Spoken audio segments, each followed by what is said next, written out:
जो वीक जिसका मीनिंग कमज़ोर है उसके अंदर सिंगल ई है, यानी WEAK, ये कमज़ोर वाला है।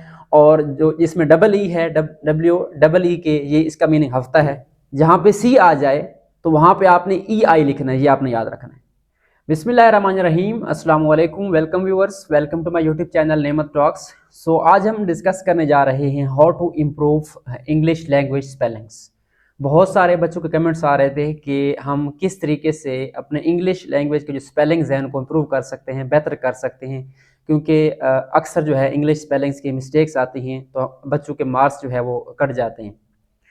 तो मैंने अपने एक्सपीरियंस की बुनियाद पे, जो मेरा एक्सपीरियंस है, बेसिकली तो मैं मैथमेटिक्स टीचर हूँ बट इंग्लिश तो हमने पढ़ी है थ्रू आउट। सो उसकी बुनियाद पे और कुछ मैंने रिसर्च की है, तो मैं आपके सामने 4 से 5 पॉइंट्स रखूँगा। तो ये आपने लाजमी जो है सुनने हैं और इनको अपनी प्रैक्टिस में लाजमी लेके आना है और अपना फीडबैक लाजमी देना है कि इससे आपको क्या जो है फ़ायदा हुआ। तो स्टार्ट करते हैं। नंबर 1, हमारे पास जो फर्स्ट पॉइंट है चंकिंग। ये आपने पहले भी शायद सुना हो, सिलेबल्स भी कहते हैं इनको, कि किसी भी वर्ड को हम अगर उसको डिफरेंट पार्ट्स में जो है डिवाइड कर दें तो फिर उसको याद करना आसान हो जाता है। जैसे आप मिसाल ले लें, कोई भी काम है, लेंथी काम है, तो उसको अगर आप पार्ट्स में डिवाइड कर देते हैं तो वो काम आसान हो जाता है। बिल्कुल इस तरीके से हमारे ब्रेन के लिए कोई वर्ड अगर बहुत लेंथी है तो उसको अगर आप जो है तोड़ देते हैं तो फिर आपको याद करना आसान हो जाएगा। जैसे मैं मिसाल दूंगा, काफ़ी सारे वर्ड्स हैं। एक साइंस में एक वर्ड यूज होता है, फिजिक्स में, प्रोपोर्शनल, ठीक है। तो इसको अगर आप तोड़ दें 3 पार्ट्स में, PRO प्रो, उसके बाद POR प्रोपोर, उसके बाद शनल TIONAL। जहाँ पे शन का वर्ड आता है अक्सर वहाँ पे या तो TIO आता है या SSSION आता है, ठीक है। तो यहाँ पे प्रोपोर्शनल 3 पार्ट्स हो गए इसके। तो ये मेथड आपके लिए कारगर हो सकता है अगर आपको स्पेलिंग्स याद करने में इशू होता है, तो आप वर्ड्स को जो है, बड़े वर्ड को तोड़ सकते हैं, ब्रेक कर सकते हैं, ठीक है। उसके बाद सेकंड नंबर पे है यूज मेमोरी टेक्निक्स, कि आपने जो है कुछ टेक्निक्स यूज करनी है। मैंने अपने माइंड में कुछ टेक्निक्स बनाई हुई थी जब मैं स्पेलिंग्स को याद करता था। तो ये आपके ऊपर है कि आप वर्ड को किस तरीके से लेते हैं। अब ये परफेक्ट रूल नहीं है, जिस तरह आपको लगता है कि किसी फनी वे से आप बना सकते हैं, जिस तरह भी आपका माइंड जो है वो इस वर्ड को एक्सेप्ट करता है, ठीक है। अब जिस तरह मैं मिसाल दूं आपको कि हमारे पास एक वर्ड है वीक। अब वीक हमारे पास 2 वर्ड्स हैं, ठीक है। एक है वीक हफ्ते वाला और एक है कमज़ोर वाला।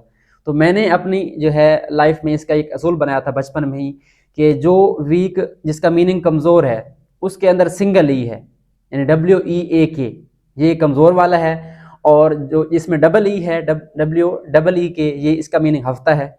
तो इस तरीके से आप काफ़ी सारी टेक्निक्स अपने माइंड में, क्योंकि हर इंसान का माइंड डिफरेंट तरीके से अप्रोच करता है, तो ये टेक्निक आप यूज़ कर सकते हैं, ठीक है। तो अपने हिसाब से आपने वर्ड्स को भी याद कर सकते हैं। उसके बाद नेक्स्ट हमारे पास है रिकॉलिंग मेथड, कि अगर आपने कोई स्पेलिंग याद करना है, कोई वर्ड याद करना है, आपसे नहीं हो रहा, तो उसको आप 3 बार राइट करें और फिर उसको क्लोज करके उसको रिकॉल करें, यानी कि उसको बोलें या उसको लिखें, दोबारा ज़बानी लिखें या किसी को सुना दें, ठीक है। तो इसको कहते हैं रिकॉलिंग मेथड, कि आप उसको 3-4 बार लिखें और फिर उसको आप सुनाएं किसी को, या वैसे आप खुद जो है वो बोलें, पढ़ें। इससे आपको जो है वो स्पेलिंग जो है उसके वर्ड्स के याद हो जाते हैं।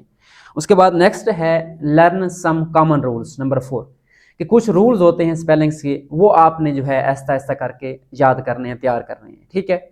रूल्स तो काफ़ी सारे हैं, तो यहाँ पे मैंने जैसे मिसाल के तौर पर 3 रूल्स बनाए हैं, सर्च किए हैं। तो यहाँ पे एक रूल है कि जहाँ पे आई और ई आता है, यहाँ पे अक्सर बच्चे कंफ्यूज होते हैं कि आई पहले आएगा या ई पहले आएगा, ठीक है।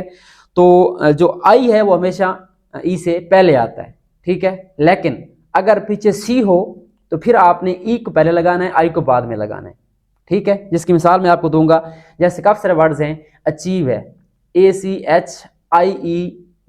आई पहले आ रहा है, ई बाद में आ रहा है। बिलीव है BELIEVE, ठीक है। इस तरह से बहुत सारे वर्ड्स हैं जिसमें आई पहले आता है।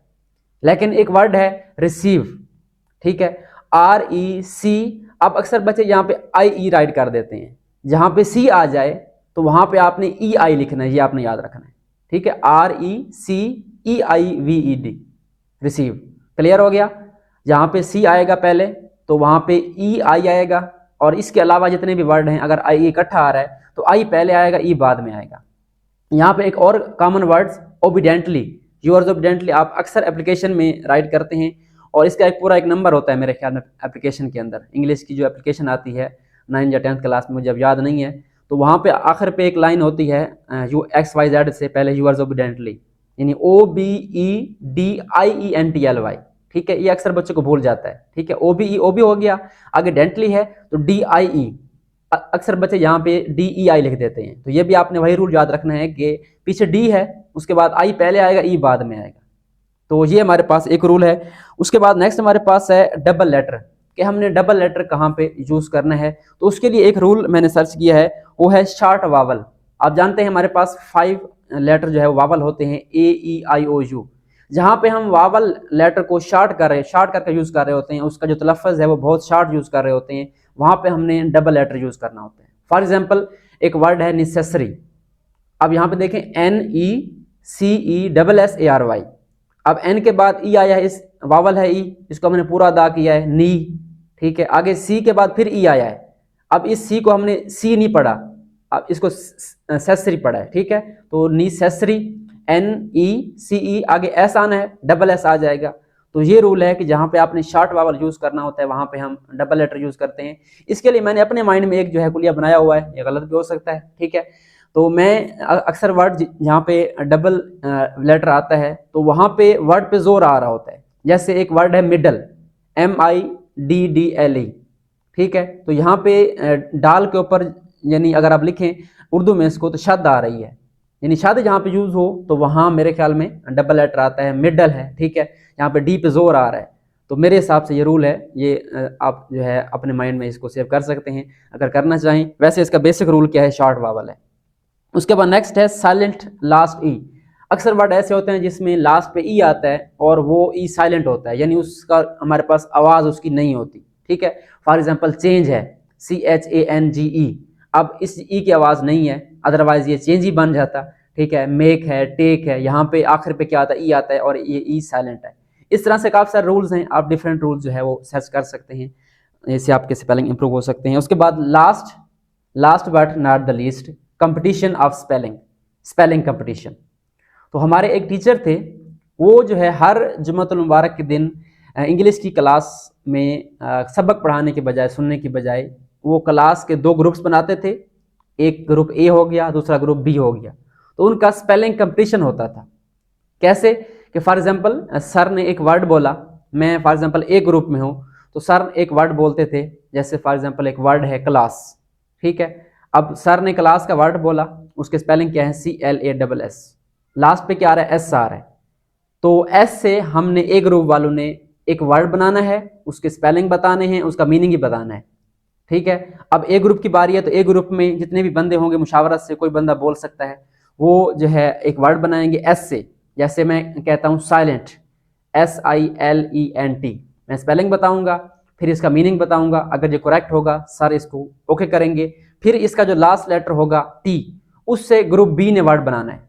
ठीक है, तो फॉर एग्जांपल T से वो कोई वर्ड लेते हैं टेंशन। ठीक है, TENSION, इस तरह से कोई भी वर्ड हो सकता है। ठीक है, T से 10 भी ले सकते हैं, TEN 10, उसको वो स्पेलिंग बताएंगे और स्पेलिंग के साथ मीनिंग भी बताएंगे। तो इस तरीके से उसका एक टाइम होता है, 1 मिनट या आधा मिनट होता है, जो ग्रुप जवाब नहीं दे सकता तो वहाँ पे वो ग्रुप हार जाता है। ठीक है, तो इससे कंपटीशन की फिजा पैदा होती है। आपको पता है कंपटीशन में इंसान जो है कुदरती तौर पे ज़्यादा जो है वो अपनी एफर्ट लगाता है, अपना माइंड यूज़ करता है, फोकस यूज़ करता है। ठीक है, तो ये लास्ट वाला आपने लाजमी यूज़ करना है। आप अपने टीचर से मशावरत करके क्लास में भी यूज़ कर सकते हैं, स्कूल में, और घर में भी अपने बहन भाइयों के साथ या दोस्तों के साथ, या अगर आपके पेरेंट्स एजुकेटेड हैं तो उनके साथ भी आप ये कंपटीशन कर सकते हैं। ठीक है, तो ये 4 से 5 पॉइंट्स थे जो कि मेरे ख्याल में इंग्लिश स्पेलिंग्स को इम्प्रूव करने के लिए आपके लिए यूज़ हो सकते हैं। आप इनको यूज़ लाजमी करें और फीडबैक लाजमी दीजिएगा, ताकि मुझे पता चले कि आपको इन पॉइंट से कोई फ़ायदा हुआ है या नहीं। ठीक है, तो आज के लिए इतना ही, मिलते हैं नेक्स्ट वीडियो में नेक्स्ट टॉपिक के साथ। तब तक के लिए अल्लाह हाफिज़, अपना ख्याल रखें। Thanks for watching and don't forget to subscribe my channel.